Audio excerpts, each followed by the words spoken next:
जय श्री कृष्णा दोस्तों। Second class के पार्ट 1 में हमने देखा कंपनी को सिलेक्ट कैसे करें, कंपनी को एडिट कैसे करें और कंपनी को शट या बंद कैसे करें।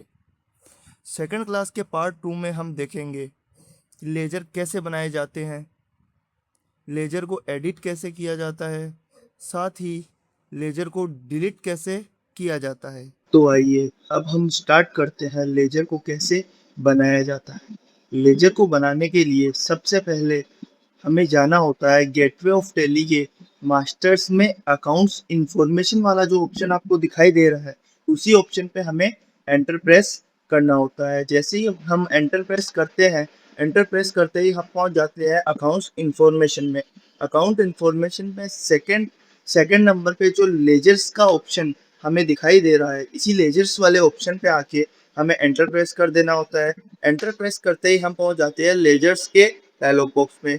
लेजर्स के डायलॉग बॉक्स में हमें दो ऑप्शन दिखाई देते हैं, एक तो सिंगल लेजर्स और एक मल्टीपल लेजर। सिंगल लेजर का मतलब होता है एक एक करके लेजर बनाना, और मल्टीपल लेजर का मतलब होता है एक ही साथ में कई सारे लेजर बनाना। तो हमें बनाना है सिंगल लेजर, तो हम सिंगल लेजर क्रिएट करेंगे। उससे पहले मैं आप सभी को बता देता हूँ कि लेजर जिस क्रिएट अपन करते हैं, उसके अलावा भी अपने पास दो लेजर पहले से बने होते हैं। उन लेजर्स को देखने के लिए हमें जाना होता है जो सेकंड नंबर वाला सिंगल लेजर्स के अंदर क्रिएट के बाद सेकंड ऑप्शन जो दिखाई दे रहा है डिस्प्ले। डिस्प्ले के अंदर हम देख सकते हैं कि पहले से कौन से लेजर क्रिएट हो चुके हैं। जैसे ही मैं एंटर प्रेस करता हूं डिस्प्ले के ऊपर एंटर प्रेस करते ही हम पहुंच जाते हैं लिस्ट ऑफ लेजर्स के अंदर। लिस्ट ऑफ लेजर के अंदर कैश, प्रॉफिट एंड लॉस के नाम से दो लेजर पहले से क्रिएट किए गए हैं। हमने देख लिया है कि पहले से दो लेजर बनाए गए हैं। स्किप से हम आ जाते हैं वापस लेजर्स वाले डायलॉग बॉक्स में। लेजर्स वाले डायलॉग बॉक्स में अब हमें क्रिएट करना है सिंगल लेजर। सिंगल लेजर में जो क्रिएट वाला फर्स्ट ऑप्शन आपको दिखाई दे रहा है, उसी के ऊपर हमें क्या करना है, एंटर प्रेस करना है। एंटर प्रेस करते ही हम पहुंच जाते हैं लेजर क्रिएशन वाले डायलॉग बॉक्स में। लेजर क्रिएशन वाले डायलॉग बॉक्स में सबसे पहली चीज, सबसे सबसे पहला लेजर हमें बनाना होता है कैपिटल। कैपिटल का मतलब होता है जो भी बिजनेस स्टार्ट करने के लिए पूंजी लगाई जाती है, पहला पेमेंट लगाया जाता है, उसे हम कैपिटल के नाम से आइडेंटिफाई करते हैं। तो इसी के लिए मैं यहाँ पे कैपिटल के नाम से लेजर क्रिएट कर लेता हूँ। अब यहाँ कैपिटल लिखने के बाद मैं जैसे ही एंटर प्रेस करता हूँ, हम आ जाते हैं सेकंड एनालाइज की तरफ। एनालाइज के बाद में दोबारा मैं एंटर प्रेस करता हूँ तो अंडर ग्रुप, यानी कि लिस्ट ऑफ ग्रुप में से ग्रुप चूज हुआ है इसके अंदर कैपिटल अकाउंट। कैपिटल डिफाइन होगा ग्रुप के अंदर कैपिटल अकाउंट में, तो इसी के लिए यहाँ पे चूज किया गया है कैपिटल अकाउंट। अब हम एंटर प्रेस करके लास्ट तक आ जाते हैं और एक्सेप्ट करा लेते हैं। पहला लेजर हमने क्रिएट कर लिया है कैपिटल के नाम से। दूसरा लेजर अब हम क्रिएट करेंगे बैंक के नाम से।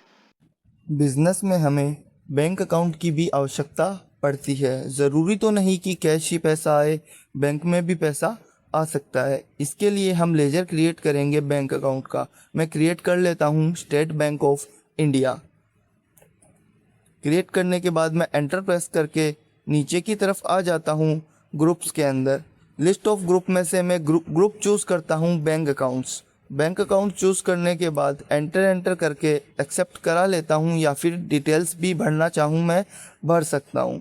जैसे कि अकाउंट नंबर मेरे को डालना होता है कि मेरा बैंक का अकाउंट नंबर क्या है, वो अकाउंट नंबर मैं डाल देता हूँ। दूसरी चीज़, इसके बाद आता है आईएफसी कोड। आईएफसी कोड अगर मेरे को डालना चाहूँ तो आईएफसी कोड भी डाल सकता हूँ। थर्ड ऑप्शन आता है ब्रांच। मेरी ब्रांच कौन सी है, ब्रांच का नेम डालना चाहूँ, ब्रांच डालना चाहूँ, ब्रांच भी डाल सकता हूँ। एंड एंटर करके आ जाता हूँ मेलिंग डिटेल्स की तरफ। मेलिंग डिटेल्स में बैंक का नेम तो ऑलरेडी आ रखा है, एंड एंटर करके एड्रेस वाले ऑप्शन पे आ जाते हैं। जो भी अपना एड्रेस होता है वो एड्रेस डाल देते हैं, और स्टेट डाल देते हैं, और पिन कोड डाल देते हैं, और एंटर करके एक्सेप्ट करा लेते हैं। अब नेक्स्ट हम क्रिएट करेंगे परचेज अकाउंट। परचेज का मतलब होता है कुछ भी खरीदना हो तो हमें परचेज अकाउंट की आवश्यकता होती है। तो हम क्रिएट करेंगे परचेज के नाम से लेजर। मैं यहाँ क्रिएट कर लेता हूँ परचेज। एंटर करके अंडर ग्रुप में आ जाता हूँ और लिस्ट ऑफ ग्रुप में से परचेज अकाउंट चूज़ कर लेता हूँ। परचेज अकाउंट चूज़ करके कंट्रोल ए के द्वारा एक्सेप्ट करा लेता हूँ। फोर्थ लेजर हम क्रिएट करेंगे सेल्स का। कुछ भी हमें बेचना होता है तो हमें सेल्स के लेजर की भी आवश्यकता होती है। मैं क्रिएट कर लेता हूँ सेल्स का लेजर और एंटर करके अंडर ग्रुप में लिस्ट ऑफ ग्रुप में से सेल्स अकाउंट चूज़ कर लेता हूँ। सेल्स अकाउंट चूज़ करने के बाद मैं कंट्रोल ए के द्वारा एक्सेप्ट करा लेता हूँ। अब स्किप से आ जाते हैं हम वापस लेजर्स वाले डायलॉग बॉक्स में।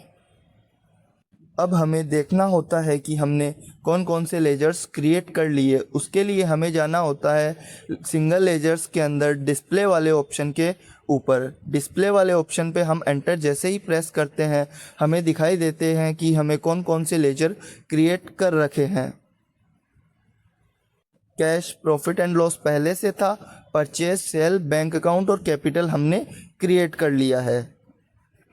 अब स्किप से हम आ जाते हैं वापस बैक साइड में और मैं चाहता हूं कि मेरे को किसी लेजर के अंदर बदलाव करना है, किसी लेजर में एडिट करना है, यानी कि मैंने बैंक अकाउंट में कोई मिस्टेक की है या किसी भी लेजर में मिस्टेक की है तो मैं अल्टर वाले मोड में जाके अल्ट्रेशन कर सकता हूं। लेजर को मेरे को चेंज करना होता है तो चेंज कर सकता हूं।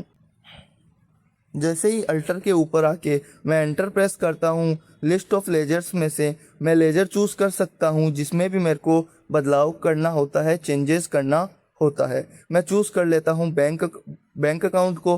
बैंक अकाउंट को चूज़ करने के बाद एंटर प्रेस करके आ जाता हूँ लेजर अल्ट्रेशन के मोड पे। इसमें बैंक नेम चेंज करना होता है तो नेम चेंज कर सकता हूँ, अकाउंट नंबर चेंज करना होता है, एड्रेस चेंज करना होता है।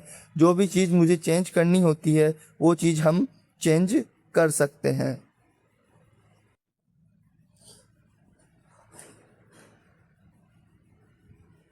और अगर ना करना चाहें तो लास्ट तक एंटर करके एक्सेप्ट करा सकते हैं।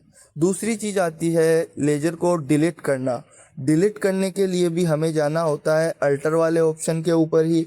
अल्टर वाले ऑप्शन में जाने के बाद हम देख सकते हैं कि हमें क्या डिलीट करना होता है। जो भी लेजर मुझे डिलीट करना है उस लेजर पे आके मैं एंटर प्रेस कर देता हूँ। जैसे कि बैंक अकाउंट पे मैं आ जाता हूँ और एंटर प्रेस कर देता हूँ। अब मैं आ गया लेजर अल्ट्रेशन मोड पे।